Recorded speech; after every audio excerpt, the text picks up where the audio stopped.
सूर्याच्या सोनेरी किरणांनी उजाडली प्रजासत्ताक दिनाची पहाट. भारत मातेला वंदन करून करतो मी माझ्या भाषणाला सुरुवात. सर्वांना माझा नमस्कार. माझे नाव अनुष्का.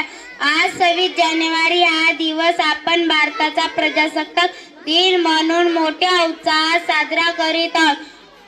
15 ऑगस्ट 1947 रोजी आपला भारत देश स्वतंत्र झाला. पण भारताला खरे स्वातंत्र्य मिळाले 26 जानेवारी 1950 या दिवशी.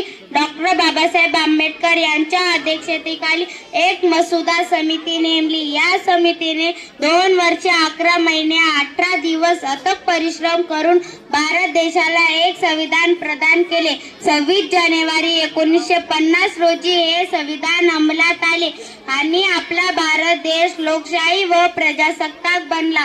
लोकशाही म्हणजे लोकांनी लोकांच्या हिताकरिता लोकांकरवी चालवलेले राज्य होय. म्हणूनच 26 जानेवारी हा दिवस आपण भारताचा प्रजासत्ताक दिन म्हणून साजरा करतो. प्रजासत्ताक दिन हा प्रत्येक भारतीयासाठी अभिमानाचा दिवस आहे. आजचा दिवस आपल्यामध्ये एकता आणि राष्ट्रप्रेमाची भावना निर्माण करतो. एवढे बोलून मी माझे 2 शब्द संपविते. जय हिंद, जय भारत.